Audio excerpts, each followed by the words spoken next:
remember the name Jack Burton. Who? Jack Burton. Me. Where's Jack? Jack! Everybody relax, I'm here. How are you gonna spring us? I have no idea. He's coming to rescue your summer. Hey, what more can a guy ask for? Big Trouble in Little China. Rated PG-13. Starts Wednesday, July 2nd at a theater near you.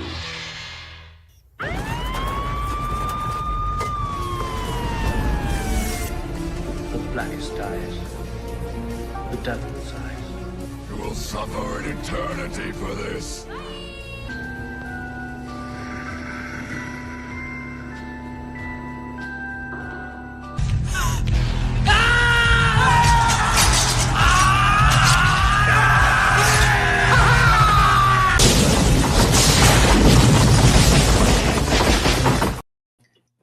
Who's not ready for Big Trouble in Little China? John Carpenter from 1986, everybody.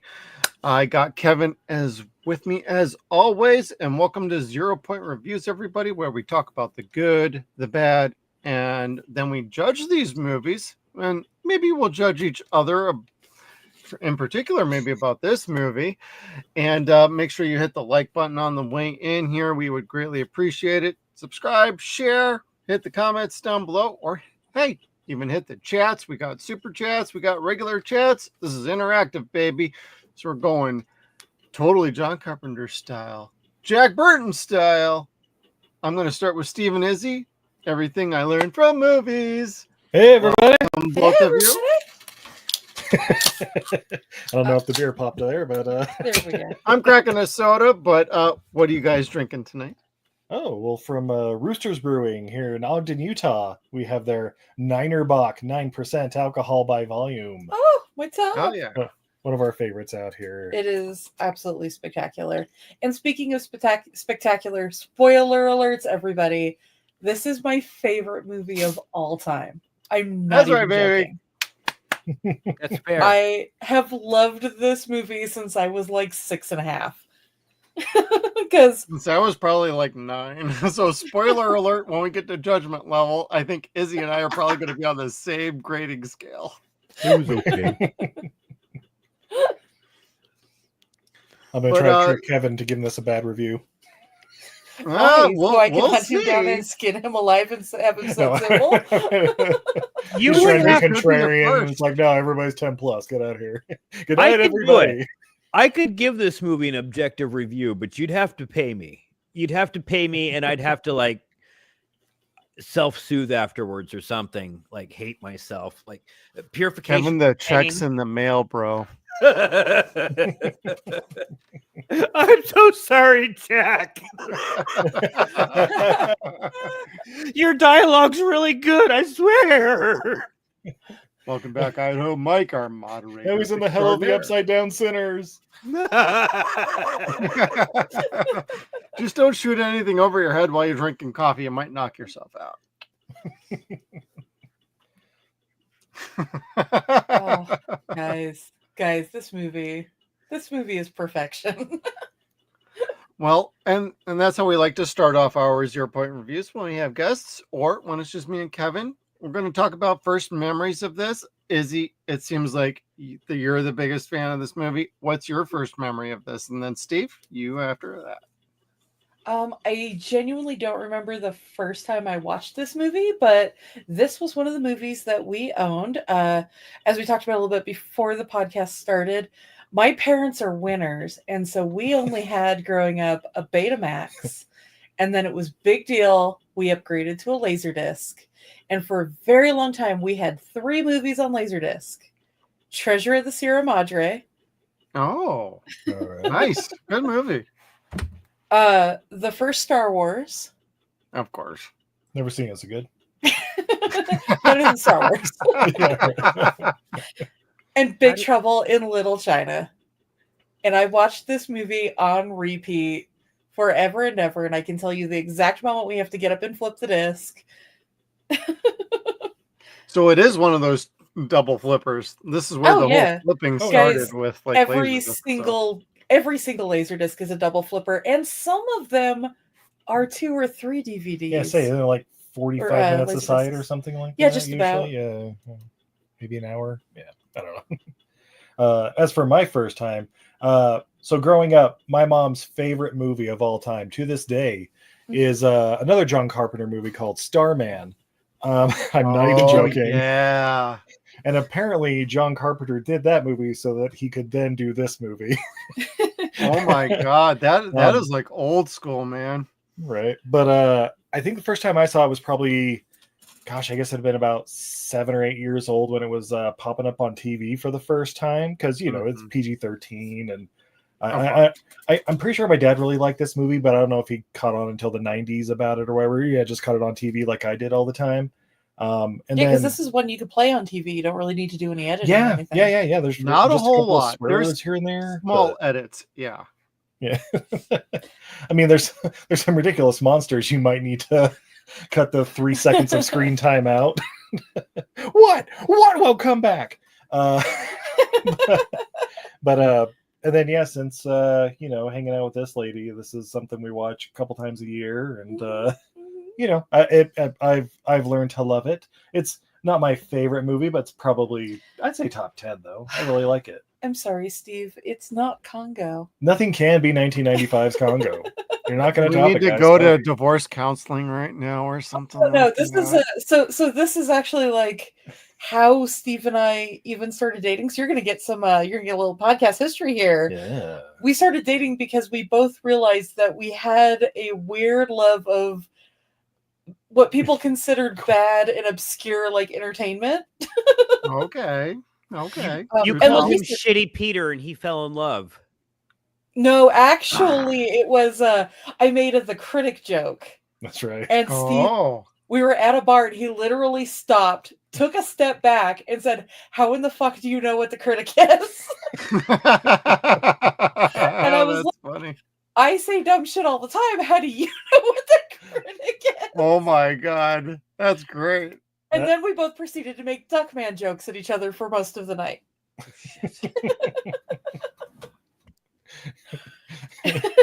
Tale as old as time.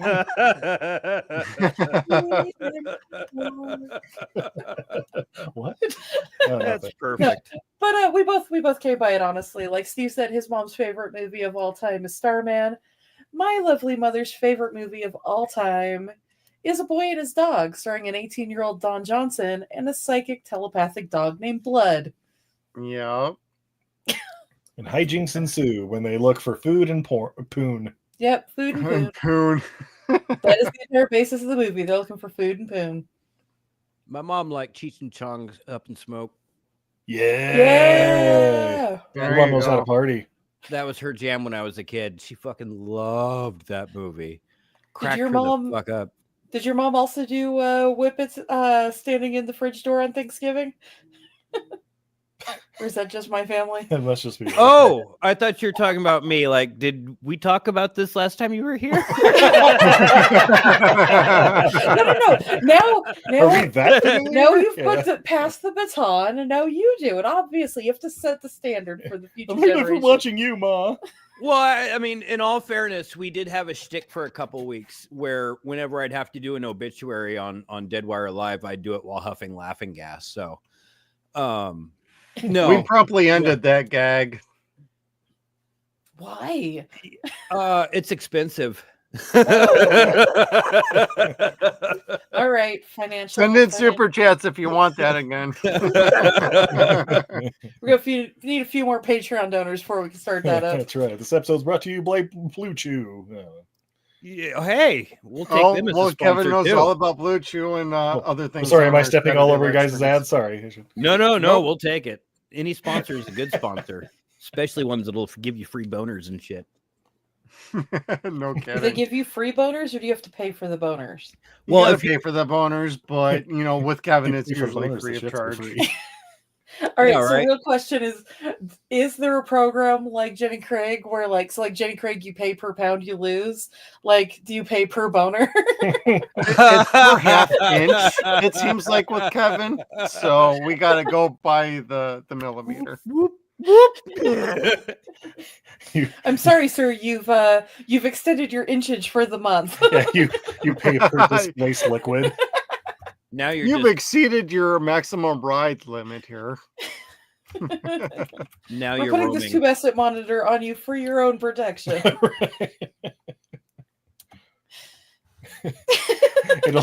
It'll just start playing Faye Dunaway's vocal warm-ups and they'll stop. Good grief. But that being said, Kevin, what about you? What's your first experience with Big Trouble in Little China? So I'm pretty sure we did not see this in the theater, but I know like my dad rented this a lot. And if it was ever on TV, it was like everybody sat down and shut the fuck up because it was like, on. sit down, fuckers. And I don't know. Kids. I don't know why I'm such a TV Nazi now. I don't. Sit down. Shut up. Guys, shut the fuck up. National Treasure's on again. Kinda, yeah. Like I am so very much Lieutenant Dan when it comes to like Trimmers being on or this. Like if it's a cult classic, shut up. Shut up. I don't care if I've seen it. I don't care if Rocky fucking loses. Shut up. I want to see what happens. Exactly. Thank you. Damn right, buddy. He might win this time. You don't know. No, we find out what's in the 6 demon bag this time. Right. We watched this all the time and I was fascinated by it. Like my dad would talk it up, like all the action moves they would do, and that Lopan was a ghost and a monster. But then you would actually get to see monsters towards the end of the flick, and I was kind of like, oh, like the big hairy one was like the coolest shit I'd ever seen as a child. I was like, that's scarier than King Kong. Oh my god. Oh, dude, I would nominate that guy for like top 10 like scariest like monster masks. Yeah. And do I have him on? No, I don't. Oh, I suck. Oh, the audio big clip? furry monster. I don't got that one either. So yeah, the gorilla sound or whatever it is just it's terrifying. It's so terrifying. His eyes when he's looking out the painting and stuff is just terrifying. Yeah, those little googly eyes. Yeah, he should have showed up towards the end of 1995's Congo. I agree. Ugly. He's like the leader. Like Congo. I mean, it's not like the book, but at least the movie's interesting, and Bruce survives for about 2 minutes at least. I liked both. I can't help it. I liked both. The book and the movie. Yeah, the book book's is pretty very good. Yeah. Like Crichton's books and movies like were pretty good. Like even Rising Sun, I liked both the book and the movie. Like they were both cool in their own way. Yeah, I enjoyed Airframe, and that's a book about researching a crashed plane. Like it goes into all the details about like how a plane is built and how they research all the stuff, and I'm like intrigued. Yet it's like if I were watching this as a movie, I would be bored out of my goddamn mind. Well, that's why they got Mr. DNA for Jurassic Park. They fucking Yeah. I'm going to turn 4 chapters into a 2-minute presentation. And then there's this timeline where it's like in the book it's Oh, yeah. all about like how you could possibly send historians and scientists back in time and how could theoretically be possible, and then the movie is shut up, we have mirrors. We got mirrors that'll turn you back to 13th century France. Don't worry about it. Take Jerry Butler with you. How about you, Jeff? What's your experience with this movie? My experience with this movie was not in the theaters, but it was VHS tape the first second it was released because I had heard about it from a lot of friends. And after that, whenever I saw it on TV, I'd absolutely watch the hell out of this. And this is one of my very first VHS tapes next to, unfortunately, I'm going to say it, Star Wars and Raiders of the Lost Ark and The Golden Child, which this movie beat to the theaters. So I had like this little 4-pack of like VHS tapes for the longest time. And guess which one went out every time? It was this and Beverly Hills Cop Part 2. Hell yeah. Yeah. Those are all solid titles though. Yeah, but this was my introduction to John Carpenter. Like before any, it was years before I saw the original Halloween, and a couple years later, I'd see They Live, like about 89 ish. Like once it finally hit VHS tape is when I saw that. But I never saw The Thing. I never saw The Fog. I never saw Halloween. I never saw like any of these other ones except maybe Starman on TV, or the what it was, it Dark Star. I saw bits of that because that was his like basically student film, and I thought that was interesting. But boy, that's a bit goofy.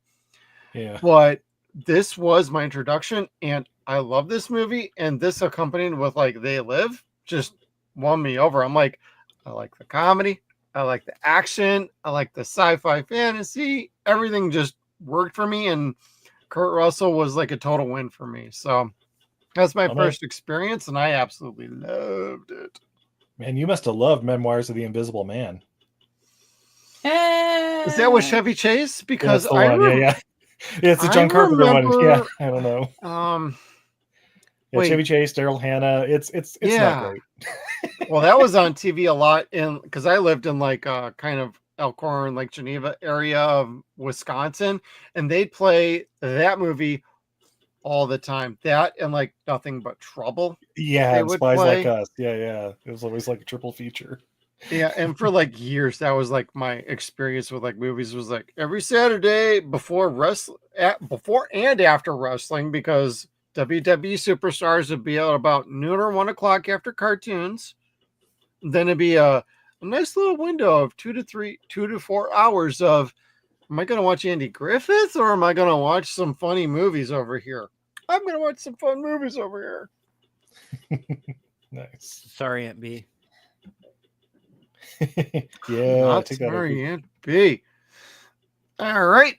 Well, since we're past the memories, Kevin, let's kick it off with the good. And Steve, we're going to start with you, and then we'll roll on into Izzy. What do you think is good about the Big Trouble in Little China?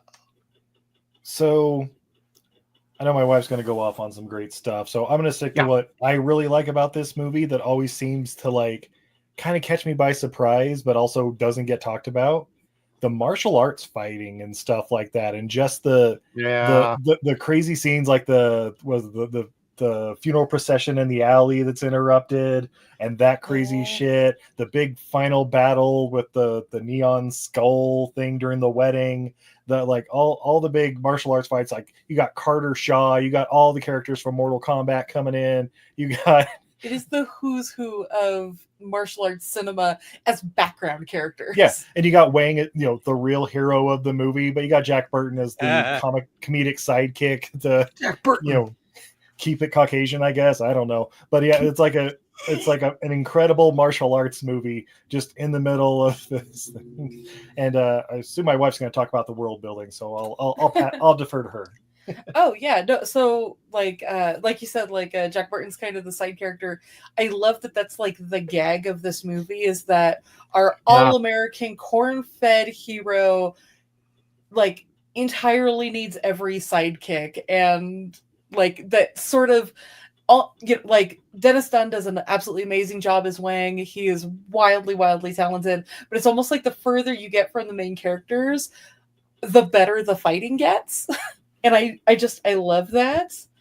I mean, something that I have always loved that I just think is hilarious and I think a lot of people miss. Jack Burton's truck is the Pork Chop Express because he's delivering live hogs. Really? Yeah, the very opening thing when he pulls into Chinatown, they're pulling live pigs off. Like before you even after he's driving in the rain and the credits are rolling. Yeah, when the credits are rolling, they're loading live hogs out of the back of the Pork Chop Express. When he's driving a semi through, definitely not San Francisco. That is not San Francisco Chinatown. But there's a couple scenes with real San Francisco Chinatown. Yeah. I think it's LA they use for most of the semi scenes because you can't really drive a semi through San Francisco Chinatown. No, especially with sunglasses while it's raining, everybody. Yeah. Oh yeah. But yeah, I just I love the play on it's given a good jabbing to the traditional heroes and whatnot. I also love that basically, like, the movie starts out as sex trafficking and then turns into ancient Chinese wizard battle. Right? This is how we learned about sex trafficking as children. Like, Yep.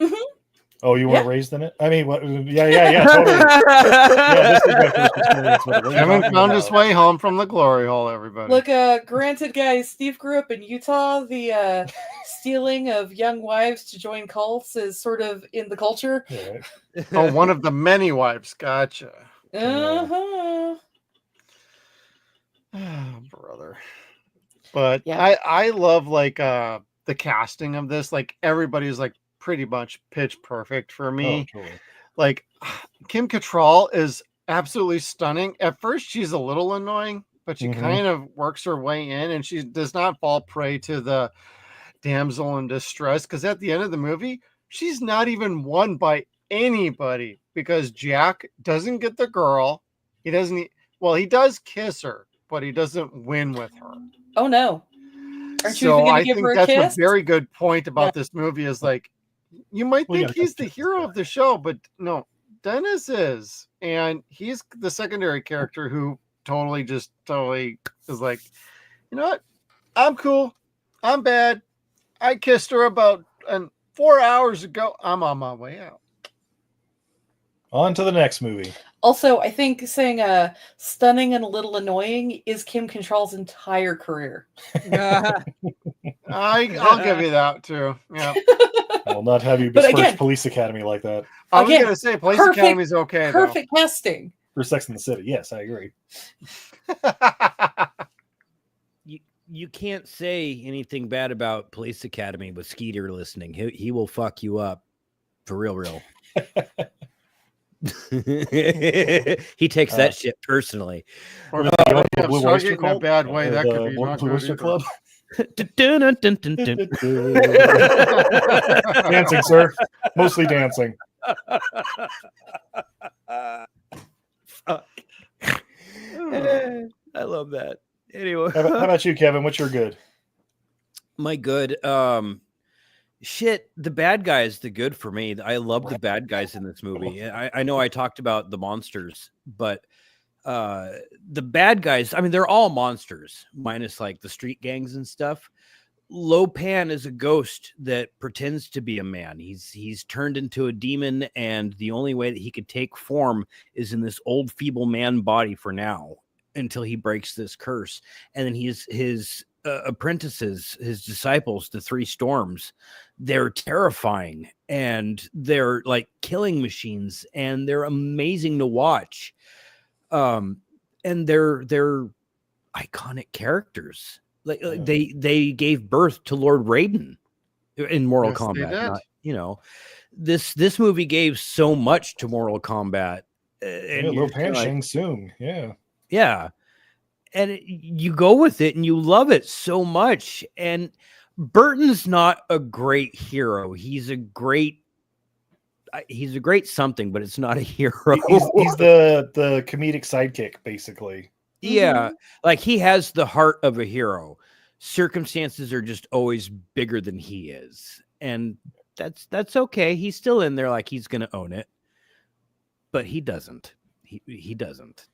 No, he certainly tries every turn of the way, and sometimes he excels, sometimes he does not excel.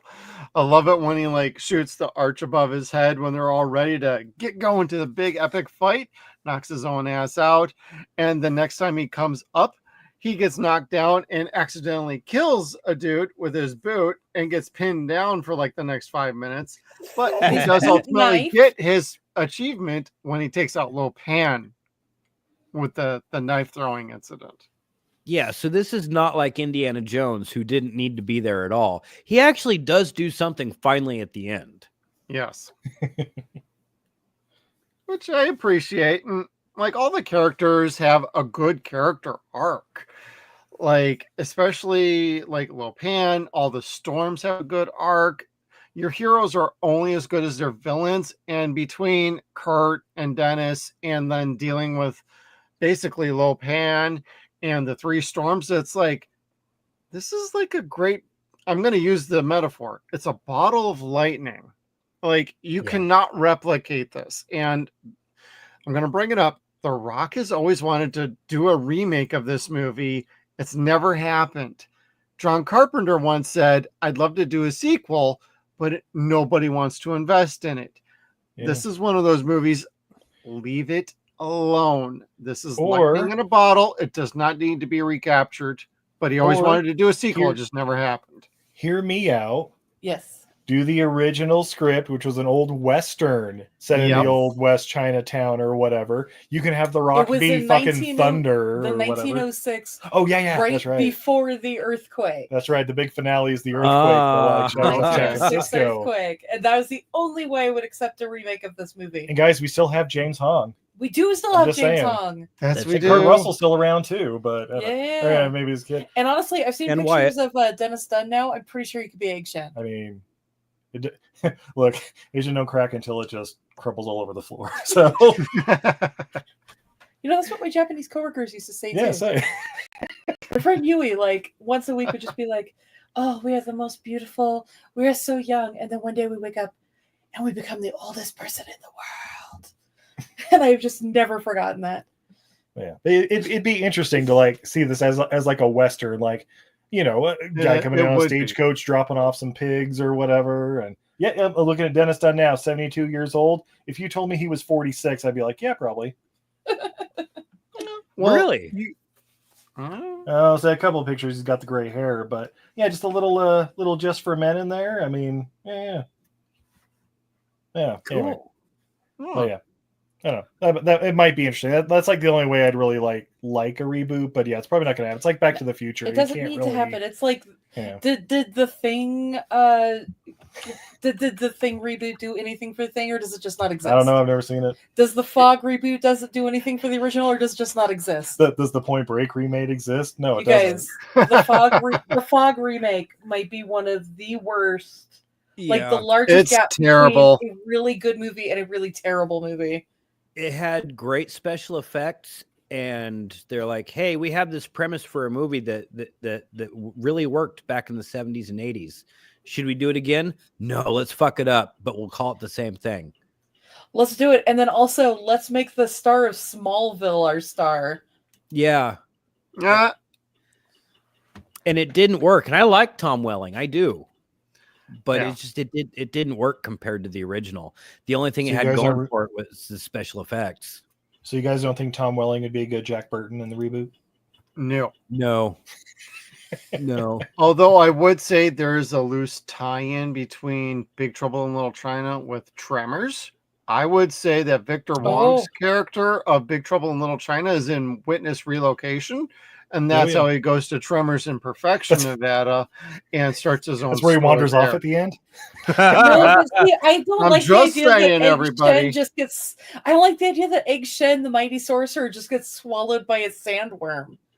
And ultimately, that's his downfall. Where's my 6 demon bags? Exactly. I don't know. One of them got out. Son of a bitch. I mean, and don't get me wrong. Very more time I would have done clips. and don't get me wrong. Like Tremors is another, like, as far as I'm concerned, basically perfect movie. Yeah.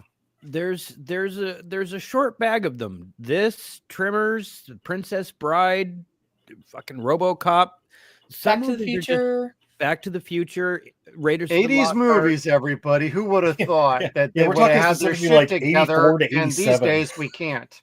So. Jurassic Park. There. I will say the original Jurassic Park is damn near perfect. Although all those sequels, gimme.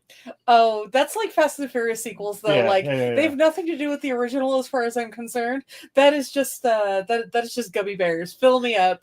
Every Jurassic Park sequel is filled with like new characters doing shit that happened in the first book that they couldn't fit into the first, second, third, or fourth movies. Yeah. Well, and I'm just waiting for them to actually do The Lost World, because that book and that movie have nothing in common. No, except for character names, and that's about it. Yeah. Like in the Jurassic movie, they're going to include a scene from the first book that was never shot before. The river. Oh my god. Hey guys, seriously, all the Jurassic Park sequels might as well be Carnosaur sequels for all I care. They're all fantastic. Dude, Carnosaur. Woman style. Carnosaur 4, Dinos in space. I'm fucking in. Yeah. That would be Critters 4, but yeah. My brother loved Carnosaur when we were kids. Loved it. So, Steve, you want to tell them the fun fact about our town? So in 1993, Ogden, Utah was opening the Eccles Dinosaur Park, which is still around, still fantastic. It's this park that it's basically a dinosaur museum, and then you go outside and real it's like fossils, not fake ones. Yeah, real fossils found, here in the state for the most part. And then you go outside and it's like 15 acres of these life-size dinosaur models. You can just kind of walk around and see like the real size of, Triceratops, Tyrannosauruses, pterodactyls, all that shit, right? Yeah. So in 1993, there was a movie coming out that was about dinosaurs. And they're like, oh my God, we're going to have the world premiere of this movie here in Ogden, Utah, at the Wilshire Theater that no longer exists, but it was around back then. And it was the world premiere of 1993's Carnosaur. In our little town. In our little town of Ogden, Utah, in accordance with the dinosaur park. Oh, Jurassic Park came out that same summer? Yeah, it doesn't matter.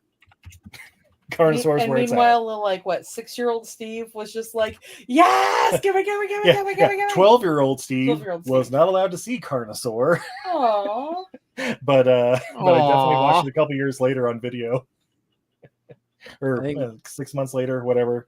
That was 100% your mom. Your dad was not giving it shit. Oh, yeah. I saw Jurassic Park in theaters like 3 times. It was like memorable movie experience for me, but I did not get to see Jurassic Park when it first came out in the theaters, but when it got released on for you fancy children and your VHSs, it did come to our dollar theaters, and so I went and saw it in the dollar theaters like every day for a week. Nice. Way to do it. I'd still do that. The popcorn's fucking tasty as shit. Yeah, the Birdcage Theaters at the Birdcage Mall. Named not because of the movie The Birdcage, but because long before I was born, apparently they used to have a giant birdcage in the middle full of flamingos. That was long gone. They replaced that with a Cost Plus Home Goods. Yeah. Well, the first time I or really anybody else ever saw Big Trouble in Little China in a theater, because it kind of flopped, was 2014 or something like that when we went and saw it. It was replay. Cool. We took 2 friends who actually bought the tickets for me because they knew it was my birthday, but neither of them had ever actually seen it. You're right. And I'd love to see this in the theaters. Oh, it was so great too. And watching it with people who'd never seen it, like every 3 minutes, they're just leaning over. What the fuck? Right. Wait, it gets weirder. We spent the whole movie watching them watching the movie. It was great. And we've even an old theater here when we moved back or whatever had a screening of Big Trouble in Little China. We did a screening with our podcast. That's right. I think that was our biggest turnout too. We had like 20 people show up. Oh, yeah, cool. It was between that and Champagne and Bullets. I mean, yeah, Champagne and Bullets. I got that back here. That movie's rad, man. Yeah, half of the people there were kids.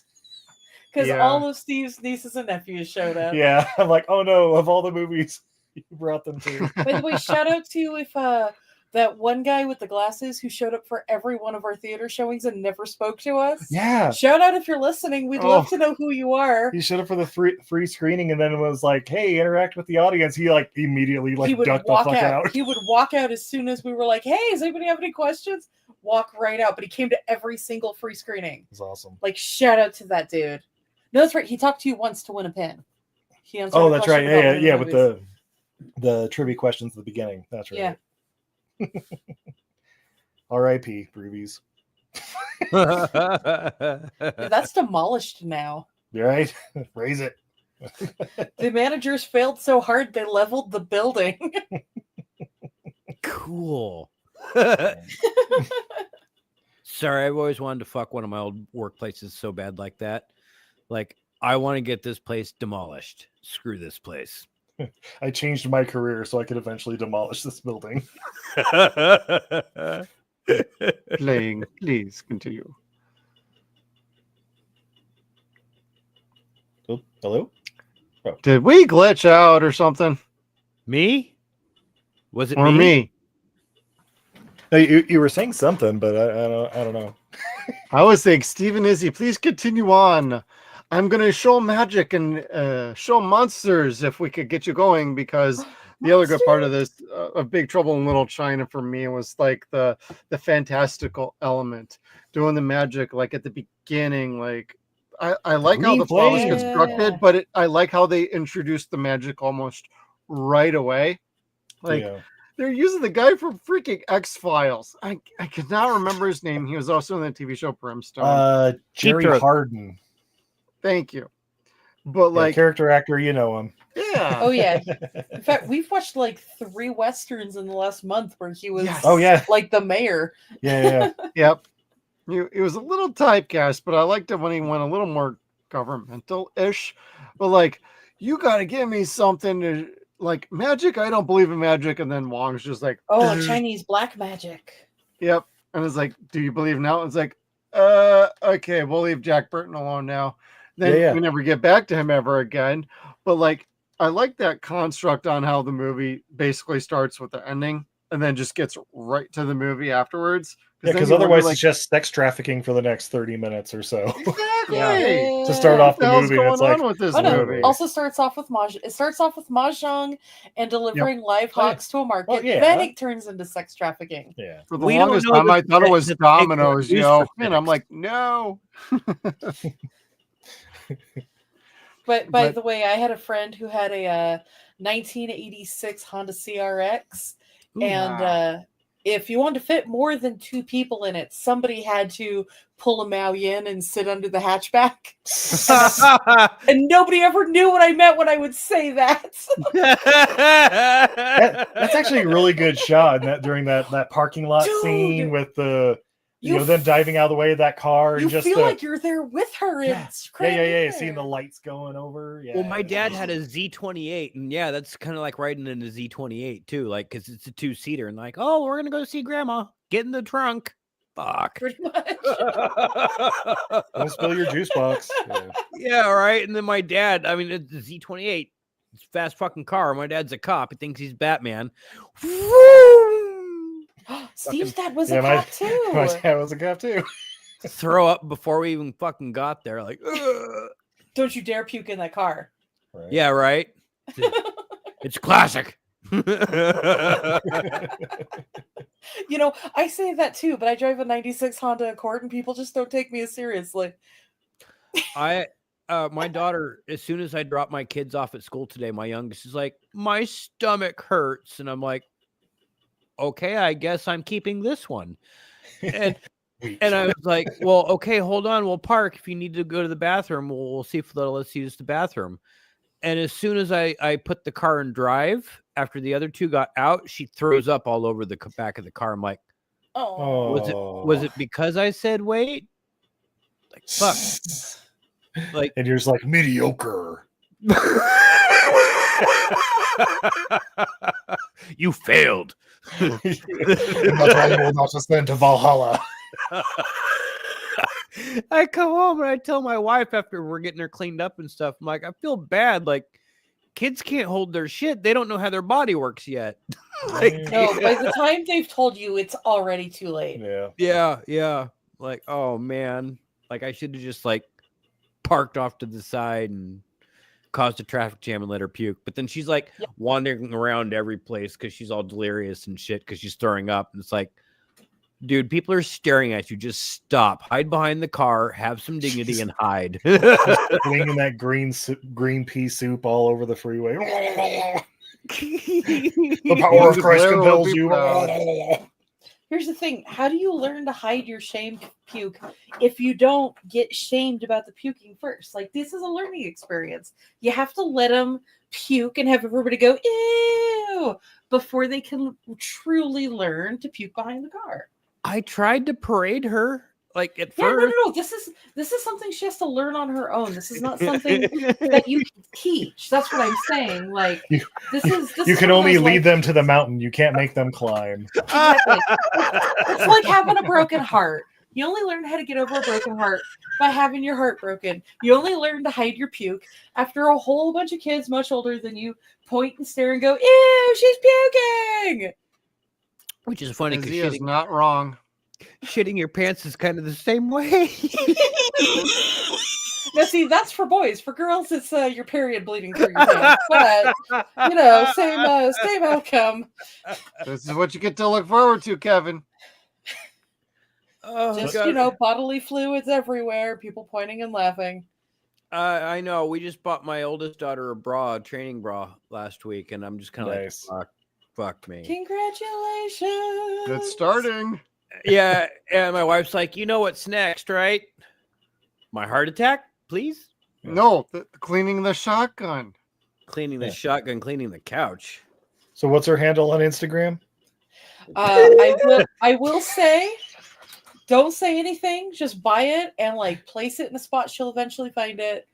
The fabric washable feminine pads are a goddamn lifesaver. Even if they're not a favorite, knowing that you have them and they're not going anywhere, they make an excellent backup. Again, don't say anything. Order on Amazon. Put them in a drawer in the bathroom that you know she's going to go into so she can just find them. She'll figure it out. And they're good for Dad after enchilada night, too. There you go. And welcome to 0-Point Reviews, everybody. So is that everything good about Big Trouble in Little China? Or No, we go off on tangents on here, so there's no point to anything that we do here. Low pants hit his everything pants. I learned from movies. Are you trying to give Lopan a different nickname now, Kevin? I was trying to think, who is it that gets blown up and then flies up into the second That's story? Thunder. That's Thunder. That was Thunder. He Dude, he blew his own ass up. That was funny. Yeah. That is the only part of the movie most people remember, and it is a shame because there's so much good stuff. Oh my God. God. The way to defeat him was to piss him off or something. Well, he watched his master for 1,000 years is dead. Oh, Master, you're fresh. Yeah. Master dead. You guys, I blow myself up like egg roll. Bye-bye. You guys, do we need to talk about Carter Wong, who plays Thunder? He's amazing. Please do, because he was fantastic. They gave him more in this movie than any of the other Storms did. Yeah. Oh yeah. So here's the thing: he's like an international superstar. He has what we looked it up was like 200, 250 credits, something like that. He's I'll look it up right now. In China, he's huge. Chinese martial arts movies, but it's like, but we didn't make the transition like Jackie Chan did to American movies. And it's like, well, yeah, because he never wanted to learn English. Because guess what, guys, he didn't have to. He literally, everybody was like, if you learn English, you can be in American movies, and he was like, why? Especially these days. Yeah, right. They don't make good. He is still anymore. making stuff. He is in a movie called Gung Fu, JKD, and MMA as Master Carter Wong. Cool. Let's go, brother. Was it a documentary? Yeah, it's got to be a documentary or something, right? He's in in Monk in the City. Oh, well, that's 2019 is his latest one. Okay, so. But he apparently he was the second unit director for a while too. Oh yeah, I'm sure he directed a couple things. Yeah, they always. Here we go, Master Carter Wong. He's on Instagram. I like Thunder from Big Trouble in Little China. Only 14,000 followers. Shit, I got that. Now I'm following him. They got 14,002. Right. But he's like international superstar, and that's why he gets so much screen time is because the Asian audiences are that's the marketing for them. In case they were questioning whether they were going to come to a movie called Big Trouble in Little China or something. So when I was a kid, a bunch of people told me this movie was racist, but nobody could tell me why it was racist. But in my little tiny hometown, there was a huge immigrant population of Hmong Chinese, which are a really small subgroup. And every single one of them was like, oh no, that movie's fucking cool. It gets it. Oh, I think in Asia, the translation was Big Trouble for Little Chinaman or something like that. Please. I have no idea. No. But it was just one of those things that white people found this movie really uncomfortable is what I realized. And I think it's not like The Golden Child. They didn't understand. Oh, God. But I don't know. All of my Asian immigrant friends were like, "Oh my god, this movie's fucking great." Of course it is. And they're and they were like, "Oh, do you know who this actor is and this actor is and this actor is?" And I'm like, "I have no idea, but I love him in this movie." There you go. I don't know why white folks get that way. They get so persnickety, like this could offend them. But Scarlett Johansson could definitely be Ghost in the Shell. All right, so that is a bad movie on its own. But the entire premise of Ghost in the Shell is that they have evolved beyond race by wiping everybody else out. Like people being mad that of all movies being whitewashed of that one, that is the one that should get a pass because the whole like point of that society is that they've evolved beyond race. Tom Cruise is the Last Samurai. Now that you should be offended by. But he wasn't Last Samurai. Ken Watanabe was, God damn it. Brad Pitt is the Mexican. No, the gun is the Mexican. Watch the goddamn movie. Brosnan as the Legend of Grail. Yeah, I mean, the Canadian Native American. Based on a true story. Based on a true story. What did and directed by oh my god, the guy that ran Jurassic Park. Oh yeah. John Hammond? Richard Attenborough or whatever. Oh. Yeah. Who weirdly looks like my dad, who bought the DVD of Big Trouble in Little China. We're back to the full movie. Circle. You all say all these names, and the only name I'm not hearing is Al Leong. Come on. Aaliyah?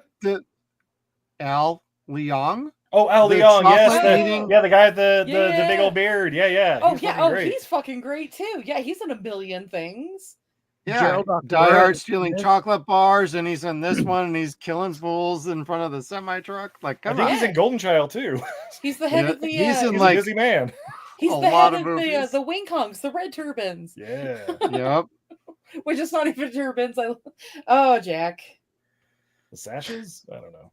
That was another one of the things that offended people. They thought that them wearing black and white, being good guys and bad guys, was offensive. But the studios made them differentiate which ones were good and bad so people could tell. because because they all look the same. Yeah, I agree. Yeah, right. Well, all right. So white is the traditional. That's what they were saying. So white is the traditional color for funerals in China. Yeah. Mm-hmm. Which is why all the Chang Sings are dressed in white at the beginning of the film is not because it's good guys versus bad guys, because it's a funeral and you wear white to funerals in China. So later in the movie, they have the yellow. They have the yellow bandanas to signify them that, and they have their little hand thing they do with the pointer finger up, the thumb out, and the other finger's bent. They flash it to each other. Me and my sister used to do that to each other. That's how you know you're cool. Yeah. When you have like a little secret sign. Oh yeah. Me and my sister did not get along on almost anything, but especially like when we were in big crowds, we would just like flash that to each other. And it was like, that was our thing. There you go. We had that. What, like the 90s when this became something else entirely? Oh, the loser. Yeah. No, but the Chang Sing one, you got to kind of do it like chest level. They always do it like lower. They don't do it like way up high. Yeah, you don't want to get confused with a Roman salute or something. Wait, I think the knuckles are like part way up when they did that. Yeah, their knuckles are part way up. Yeah. Yeah, the knuckles are sort of lined up with the palm line. Right up for to the anybody knuckle, who's Kevin. Sorry, I was just thinking of something racist and wrong. No! What? Is it a Roman salute? Yeah, it was the Roman salute got me. I'm sorry. Yep. I was going to call it the autistic howdy. Well, see, that's not fair to autistic people. Right. My kids are probably like, "What's that mean, Dad? That's us, right?" Yeah, we're gonna start using that now, Daddy. Great role model over here. I'm sorry.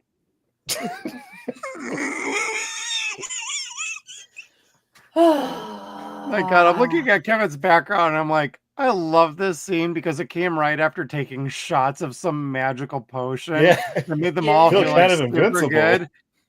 What's in the bag, Egg? Wind, fire, all sorts of that thing. All I'm sorts of feeling good. And at the very end of this scene, Kurt Russell's like, it's getting a little hot in here because it seemed like everybody was getting a little too friendly with each other.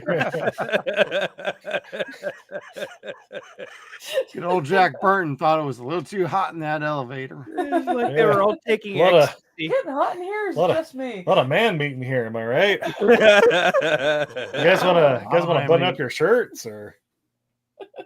No? Okay. All right, No? we're going into battle, so maybe it's freedom of motion. I don't know. Oh Nope. yeah. But then Speaking there's of the of last course. battle. Oh, no, go last ahead. battle.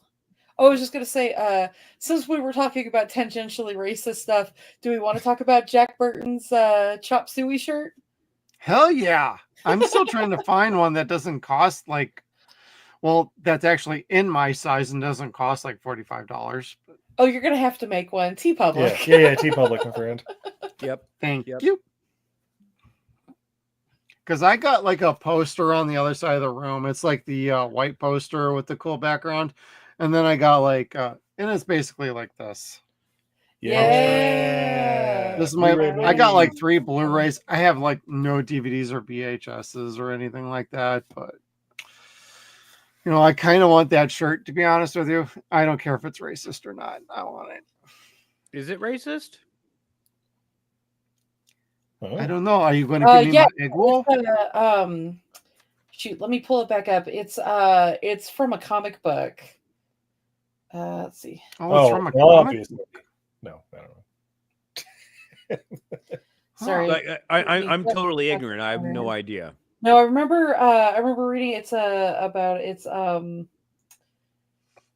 it's from a comic book, and it's one of the bad guys from the comic book who's The Fu like Manchu? Fu Manchu, Oh, and okay. it's like, Oh, Christopher Lee that did the Yeah. movies.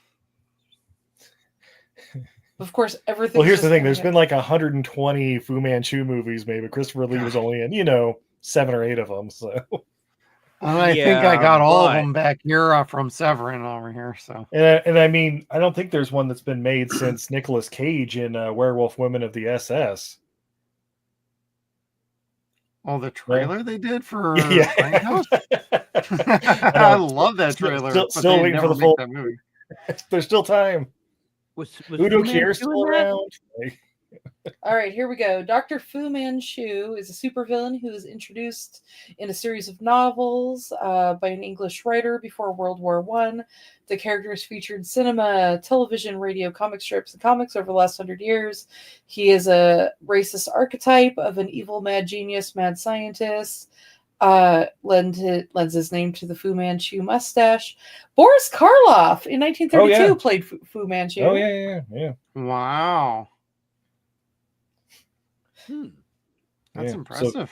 So I guess because it's Fu Manchu on it, it's racist. I guess. Yeah, I guess it's just that like his whole character is like a bunch of negative Chinese stereotypes. Clearly, you guys have never seen the Batman serials from the 30s and the 40s where like it's totally racist. They got white people playing Asian. What? No, we've just seen a whole bunch of the Hammer films. No, I'll get those on over to you guys. You'll be like, oh, that's kind of awkward. Have you seen the Hammer films with Yes, I have. British playing? That being said, the Stranglers. Well, nobody in that is actually Stranglers of Bombay. Stranglers yeah, of Bombay. yeah. Well, nobody in that movie is from Bombay. Did send me What? down a rabbit hole of research, and holy cow, guys, there was a whole Kali cult where people were worshiping the amazing Indian deity of Kali Ma. Yeah, exactly. Those Yeah. guys. yeah, they were like beheading people and strangling people, and like it almost wiped out the British government in India because they could not figure out who was part of the cult and who wasn't. Cool. Free Luigi. Damn. Free Luigi. Hail Kali. Yo, Kalima! The Kali All right. salute. All right, so we were going to get back to the final battle. Is so good. Right? There is Nintendo thumbs. Oh, yeah. there's Nintendo Thumb neon. Light Battle. Yeah. That was amazing. I loved that as a kid. Like that just Yeah. snapped my imagination and just gripped it. Oh, dude. That's yeah, what when sticks out most from this movie is the final battle. And for me, it's Lopan when he's going. Yeah, And and, he's when doing the the light finger beams hit, and then it shows like the 2 warrior fighters, and it looks like the end of Masters of the Universe with the, Yes. the Yeah, silhouette exactly. and the light behind it. Yeah, fucking great. So good. Oh my God. And As then the a neon. Yeah, Neon exactly. everywhere just like gripped me as a kid. I didn't Oh. understand why there was neon skulls, but they were amazing and I wanted them. They just The looked 80s, so man. cool. I wanted everything outlined in neon. Like, that's still low-key a dream of mine. Right? Yeah. How'd you get up there, Egg? Wasn't easy. Dude, that's one of our favorite jokes of all time. When they're escaping the crumbling castle. Yeah. You know what? I don't need any other explanation other than that. In fact, I wish more movies would do that when they do like impossible Yeah. stunts. Oh, yeah. Total Fast and Furious. I'm like, how'd you get over there? Wasn't easy. That's all I need. That is all I need. How'd you get a Fiero into space? Wasn't Oh my easy. God! Don't start that with me. How did you teleport to Russia in 2 hours? To circle Wasn't around, easy. there was a Fiero in this movie too, as long as a Pontiac Trans Am. Yeah. I was totally swooned by that. I was like, I never noticed the Fiero before. I always noticed the Trans Am. So See, and then because of Fast 10, you were gonna notice every Fiero from now on. I noticed Fieros before I ever saw them. Yeah, but no, now Somebody you're owned a gonna notice Fiero them back more. in the day. I wanted one. Yeah. I wanted a 4M6. So wait, are we gonna try to find some bad out of this movie? Yep, we're gonna get to it. We're just cycling around, seeing if Kevin has anything else. All right, the bad, the sunglasses, gotcha. No way, man. Those are great. Those are so 80s. They're so slanted, brother. Yeah, you should be hanging out with Biff Tannen with those glasses. Biff Tannen. Biff Tannen and Billy Zane. Yeah, sorry, President Tannen. Yeah, President. Yeah. Good man. That's funny. I got a bad that I love about this movie. Do it. Nobody else wants to jump in. Go for One it. of the bad things about this movie is something I absolutely love, and it's the god-awful dialogue exposition dumps, courtesy of, don't worry, it's just me, Gracie Law, perky reporter who'll do anything to save Margot. them. It's Margot. No, it's also Gracie Law. Gracie and Margot going back and forth. She comes in with an, I'll do anything to get the scoop. That's Margot. Margot or whatever. But We've Gracie got Law's one of also our like that. best I'm men just in here there for my right client now. who's coming from China and blah blah blah blah blah. Like all that stuff and all the whenever all the like Wang or his dad, I guess, or Egg, they start going into China is here, Mr. Burton. Many moons ago, there were all the forces that came together and cultivated, and Lo Pan is from that. He is a sorcerer and the wind and all this kind of shit. Everyone else is just like Jack Burton, like, what the? How am I going to get my truck back? Well, I also like when Jack Burton's like, yo, can you stop that and just give it to me straight? Can somebody just tell me what's really going on here? Like, stop with all that and just short and skinny. Give it to me straight. Like, we don't need all this bullshit. Yeah, but it's just so fantastic and like the world building, like all the different hells and stuff that they go into or, talk about or whatever. And then Jack Burton's just like, so when do I get my money? Yeah. He's only in it for the money and then eventually for Gracie, and all he ever gets is like a couple kisses, and that's it. And he's out. Oh, it's the adventure. No, I don't know. It's the chase. I think he realizes towards the end he's messing with a married woman because isn't Lo Pan married to both of them? I'm just saying polygamy. So, hey, it's till death do you part, and then he kills. Oh, okay. She's back on the market for 15 both minutes. Both of them, yeah, both of them are back on the market until death do they part. So Lo Pan dead, so they're free again. They're free again. Gotcha. And then good old Jack Burton, he's like, well, I could probably take a swipe at Goldie Hawn. Yes. Overboard. And then haven't they been married for like 60 years? Yeah, married or just together. Yeah, I don't know if they're officially married or whatever, but civil union, I believe it's called, or something like that. Living in sin, I believe the term. Yeah. But they've been together since like fucking ever. 85. Yeah, 40 plus years. Yeah. They have been a couple since 1983, but they met in 1966. Jesus. What? Okay. In third grade or what? Apparently. Wow.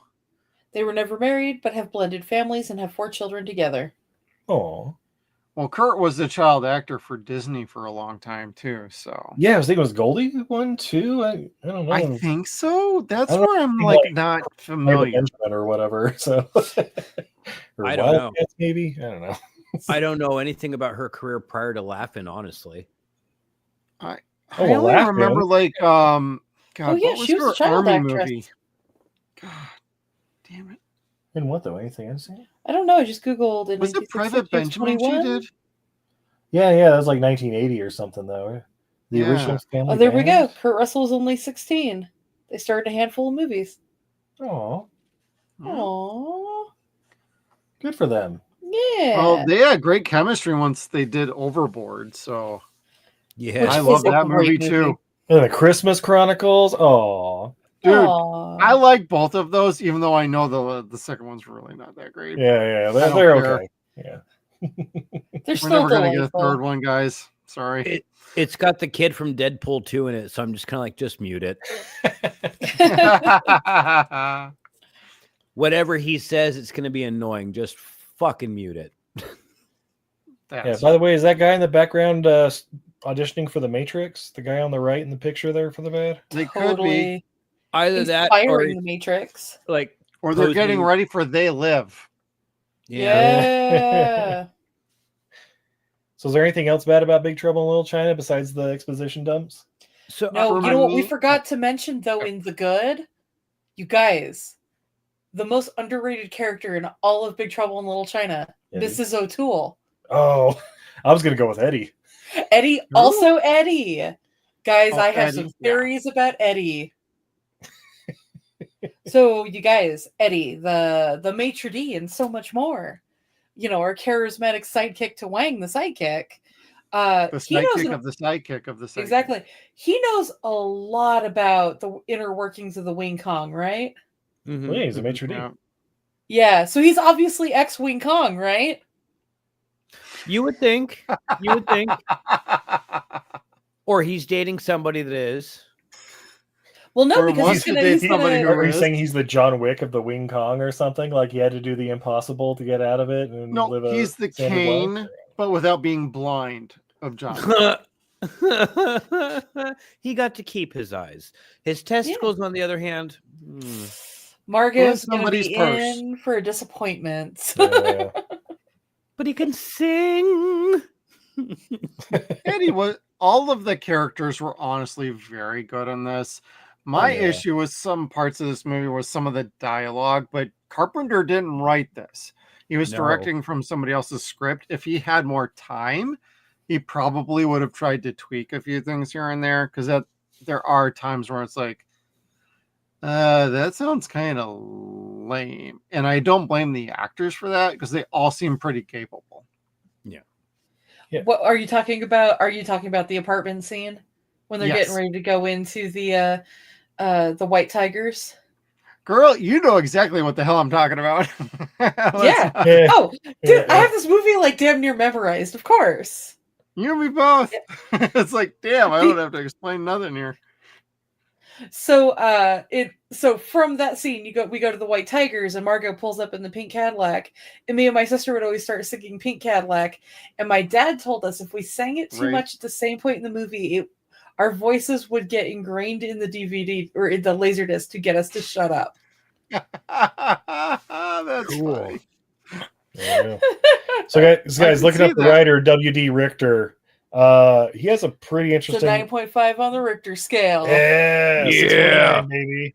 Ah, He wrote things like Slither, Invasion of the Body Snatchers, the Dracula with Frank Langella's Dracula, which is fucking great. yeah. I don't think I've Brubaker. seen that one. Oh, you should check it out. 1979. The score's by John Williams. Yeah, it's pretty good. The Pursuit of D.B. Cooper. This Big Trouble in Little China. Home for the Holidays, and of course, Stealth. Stealth. Oh, with Yep. Kennedy? Jamie Kennedy? No, Jamie Foxx. Oh, I'm sorry, Jamie Look, Foxx. Stealth is Jamie no broken Foxx and arrow. Josh Okay, wrong Lucas. Jamie. Yeah. I'm Yeah, race Jamie swapping Kennedy. things now, so I'm canceled. Yeah, the two ends of the spectrum are Jamie Kennedy or Jamie Foxx. It's a Jamie. I don't care. who. Like, what kind of movie do you want to watch? Oscar worthy or Jamie think he did Foxx Buckaroo is Banzai way more too, didn't he? talented. Yeah. I'll give think him so, that. yeah. So. I love Jamie Foxx. He's no one ever seen nothing bad about my Wanda. Mm-mm. I will. Dude, I'd follow rather the see ladder. Jamie Foxx in a reboot of this movie than The Rock. Hell Was yeah, Jamie dude. Foxx in that weird Robin Hood movie we watched? Yes, yeah, with Taron Egerton. Yeah. Yeah, and the exploding propane that tanks. movie. Yeah, Ben Mendelsohn. Yeah, that one's rough. That's a weird movie, guys. I didn't with that. I didn't. You know what? Go ahead and watch it for science. Yeah, go ahead and watch it and then ask things like, why are the Crusades everybody dressed like they're fucking SEAL Team 6? And then towards the end, it's, oh, so the Sheriff of Nottingham is dressed in the same outfit Ben Mendelsohn was in Rogue One or whatever. Oh my god. Weird. It was just lying around. There's also like a weird scene with like dozens of exploding propane tanks. Yeah, there's like a propane refinery or something that gets blown up. Like, wait, was that a thing? In the Crusades? Wow. Yeah. Semi-automatic crossbows and shit. Yeah. Yeah, it gets weird. Cool. Yeah. Oh. That's So- 2018 Robin Hood. I'm going to continue to skip that movie. I'm going to continue it. Yeah. You should check out the Russell Crowe one instead. Oh god damn it. Yeah. I don't even know if I want to watch Russell Crowe. Anyway. Yeah. I got to swing us back around. The bad for me in this Do it, Kevin. was the way that the studio treated the film after it Yeah. was made. It got super awesome reviews. Like test audiences loved it. Yep. And they told everybody like, we are going to market this up the wazoo. And then the marketing never happened because they didn't know how to market this film. They didn't know who to target, like what to do with it, how to explain what the movie was about. So they just did nothing with it and let it quietly slip into theaters and slip out. Well, and that totally disillusioned John Carpenter from doing a big Hollywood movie again. He wanted to go back to indie films after this. Yeah. And he had a much better time when he did. Honestly. Yeah, because then we got Ghosts of Mars. We got They Live, we got Vampire. Come on, there's some good. Prince of Darkness. Oh, we I know. got- No, yeah. guys, I love We got the vampires. Apocalypse trilogy. And whenever people like, because I'm friends with weirdos, and when people are like, vampires are so sexy, I'm like, vampires are exactly as sexy as James Woods. And then I ruin everything for everyone. Well, and Kevin's like, dude, you got to watch Vampires again. I'm like, I didn't like that movie like No, it's 25 years ago. And he's like, No. we got to do it. We got to do it. So it's like, well, we're doing it. I'm going to watch it for the first time in 25 years in about 2 Oh. weeks. spoiler love alert. that. I fucking love that movie. And the Izzy, fact we that might be asking you back on for that one. you Then. guys, Uh-huh. and the fact that James Woods is a human piece of trash in real life weirdly makes it better because, like, he's not supposed to be likable in that movie. No? John Yeah. Carpenter said he wanted his vampire Scum. hunter to be as disgusting and vicious as the things he was hunting. Yeah. And he Plus, was it's got the Forgotten Baldwin brother sent from the Vatican. Adam? No, Daniel. Steven? Daniel. It's Daniel. Oh, That's right. I don't remember. Yeah, it's got Daniel Palmer. It's got Daniel Baldwin and Laura Palmer and Terry Silver from Karate Kid Part 3. I think is the main vampire. Yeah. Is you that guys- who he is? I have not seen that movie in a long time. He made me buy the DVD, so I'm watching it. So Oh, you're winning already. Yeah. And then followed up with Ghosts of Mars for the breathing goggles and No. Statham with hair. Oh my and- god, you guys. that I- is I'm not gonna basically lie. when Carpenter fell off the cliff. But Rah, I'd be rah, willing rah, to give him the rah, cliff rah. back if he could do Dead Space, the movie. You guys, I love Ghost of Mars because every scene of that movie feels like John Carpenter saying "fuck you" to Hollywood. Like every That's scene of that true. movie is "fuck you, fuck you, fuck you." It's Joker 2 before it's time. Also, Yeah, I can see that. I mean, I watched that for Natasha, and I was like, "Oh, this is not good." Ice Cube is even worse. but guys, really, the star of that movie is Ice Cube's pants. Oh my god! You mean Don't remind me Demolition of that Jackson or shit. whatever his name is? Yeah, those Demolition Jackson pants, or whatever the fuck his name is. Action No, Jack. sorry. Desolation Williams, I think Oh, is his there name. is. That's Okay, I don't know. Here's the thing. I love that movie for all the wrong reasons.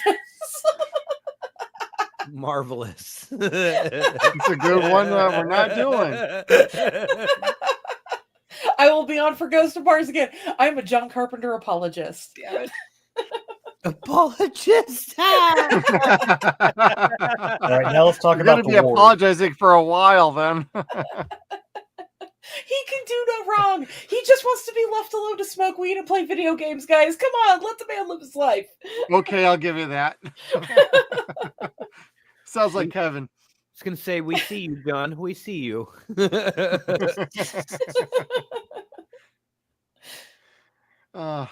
In all honesty, is there anything else bad about this movie? For me, it'd be super nitpicky. I already talked about the dialogue. Just some of the dialogue's a bit wonky, but other than that, this is a fun ass movie, yo. How about the track playing during the end credits? That is the best part of the movie, Steve. You mean Big Trouble? the theme song sung by John Carpenter and the Coupe de Villes? Hell yeah! I'm sure Coupe Kevin de was Villes. like, "Yeah, I'm jamming to this on my Spotify playlist." We're gonna run into the mystic night, run until they take us away. And copyright claim. There we go. Don't sue. We've exceeded 7 seconds. Big Trouble Bah, bah, bah, bah, bah. in Little China. So this was John Carpenter, the second unit director, and Michael Nick Myers, Castle, right? Yeah. Yeah. The director of Halloween, the director of Halloween 3, and the director of the Last Starfighter formed a group. And Dean Cundy, director of photography for all of these movies. Yeah. Wait, Nick Castle did the Last Starfighter? Yeah. Dude, really? Yeah. Yeah, he also did hold up, there's one other one where it was like We covered this. I brought that up. Michael Myers Oh, directed. yeah. Wow. Okay. All right. Oh, God. Missed that part. yeah, he's done a few movies. This is what I work with, everybody. This is why we have guests. I smoke marijuana. I apologize. You never apologize. Never apologize. John Carpenter doesn't apologize. Oh, Yeah, he Major gets more Payne. than you've the other ever one. learned. He directed Major Payne, Mr. Wrong, Dennis the Menace. Yeah. Last Starfighter. I like most of those movies. Like 90% of what you just said are in my collection. I know you're a Major huge Payne Ellen is DeGeneres fucking rad, fan. dude. Like Major Payne is one of my favorite comedies. Yeah. I cannot help it. It's a terrible movie, but I love that movie. when he goes to the police academy and applies, and they're supposed to be having a break up a domestic dispute, and he starts slapping the fucking man around. You like hitting women? Does it make you feel like you're more than less than half a man? Exactly. God, fucking Wayans brothers.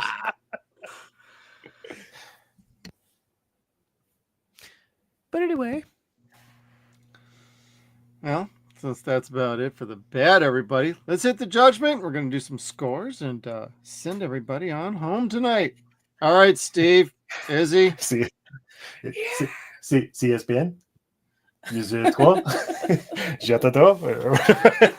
Sorry, we watch a lot of Flophouse.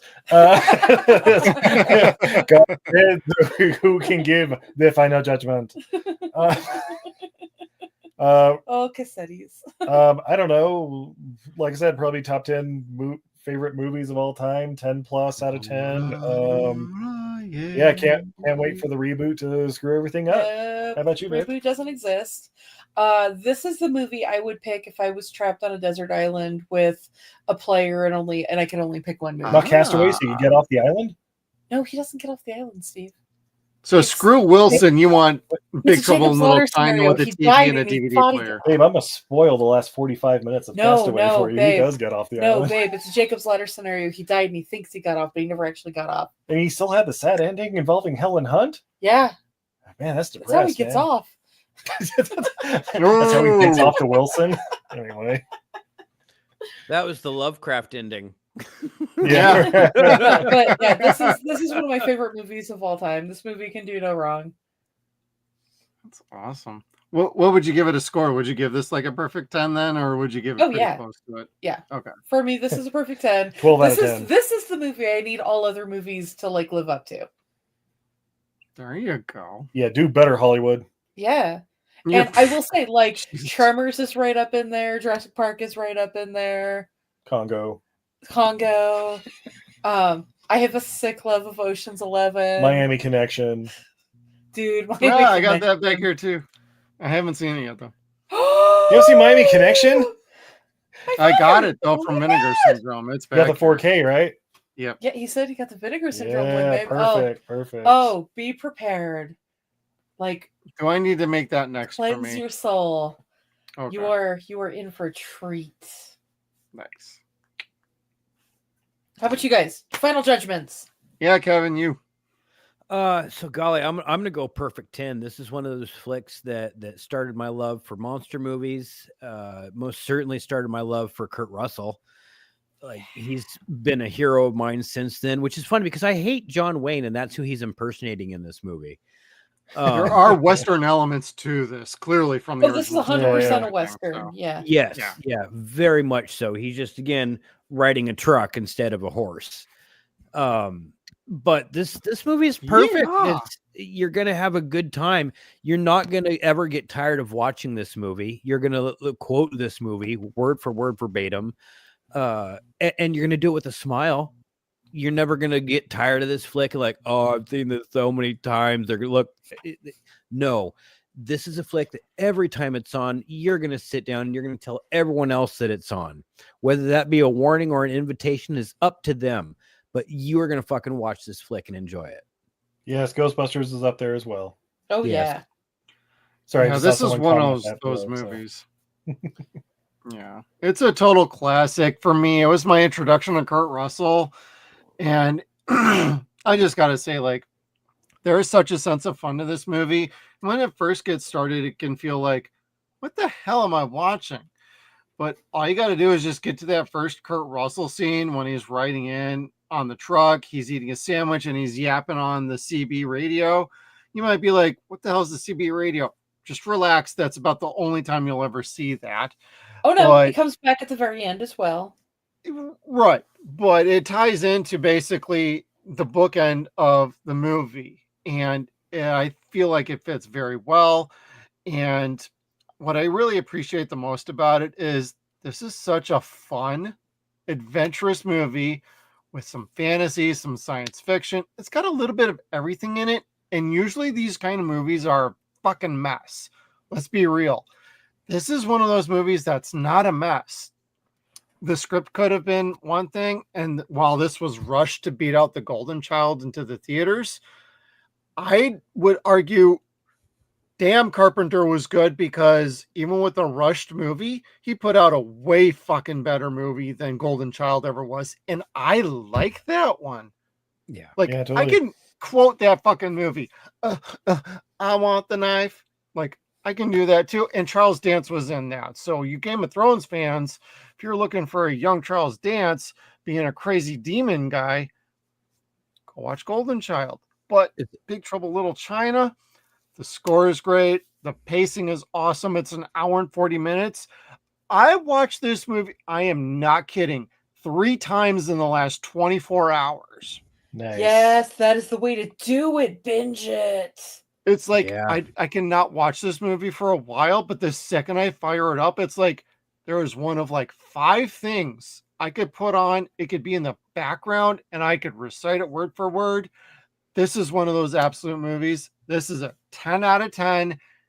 Just give it a try if you haven't seen it. It's absolutely worth your time. It's a lot of fun. There's something in it for everybody.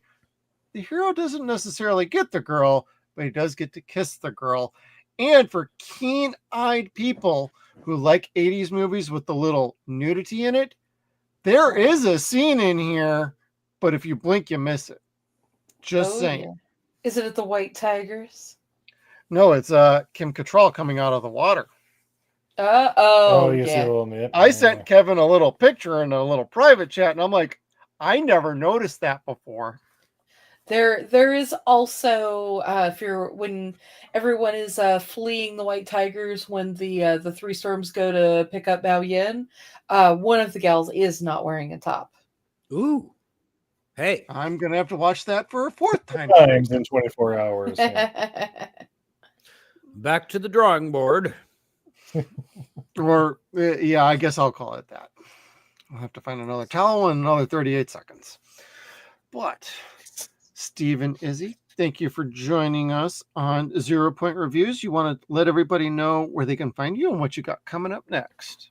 Yeah, sure, babe. Are you on social media at all? I am. You can find me everywhere at Untidy Venus, like a goddess who's bad at housekeeping. I'm on all the social medias at Untidy Venus. Steve, where can we find you? Oh, you can find me everywhere on all the major podcatchers under Everything I Learned from Movies, or you can hit us up directly on Twitter, Facebook, Patreon, and Bluesky at EILF Movies. That's Everything I Learned from Movies. And right now we're in the middle of basically the year of the apocalypse. Yeah, we're doing all post-apocalypse movies this year. Right now we're in the middle of Marky March, so we have a bunch of movies starring actors named Mark, like Mark Dacascos and Mark Gregory and Mark Strong, because we already did the Mark Wahlberg ones and the Mark Hamill ones. Oh, guys, and you still live to talk about it. Mark Hamill movies, right? Oh, those early 90s. Anyway, oh. But guys, going into next month, we're entering the April apocalypse. Post-apocalyptic ape movies, and they aren't all Planet of the Apes. Apocalypse, guys. Nice. Yeah, we're doing this shit all year, though. We love post-apocalyptic movies, and I just decided I had a list of like 200, and I'm like, well, let's get 50 or 60 of these done this year, and we'll go from there. And it seems fitting. I don't know why. If you guys do Time of the Apes, just remember Johnny doesn't care. Yeah. Yeah. We've never done that one, actually. But yeah, well, I'll get you guys. Do you guys have a favorite post-apocalyptic movie you want to come on? Keep bearing in mind. Do This Quiet Earth or Mad Max. We do bad to questionable movies. Damn, you don't do perfect good ones. All right, movies. gotcha. Oh. Or maybe we'll do a Dean Devlin and Roland Emmerich one. They've done about like 9 of them. But they usually do the apocalypse movies, like this Moonfall? is the post-apocalypse, like after 2012 and after the day after tomorrow. Things and shit like that. Rats, it's A Night of Terror, and Hands of Steel, and I might have one. I'm gonna have to check my collection. I'll get back in touch with you. Oh, trust me, half of them are on Tubi, so don't worry. A lot of 80s Italian ones there. Come on, give me an excuse to look through my collection, please. Right. I gotta watch these things eventually. Not a problem. So anyway, are you guys online anywhere? Yeah, Kevin. We're here on the Suns and Shadows Facebook, YouTube channel all week long on shows like this on 0 Point Reviews, on Nostalgia TV, and every Saturday night on 0 Point. God damn it, I did it again.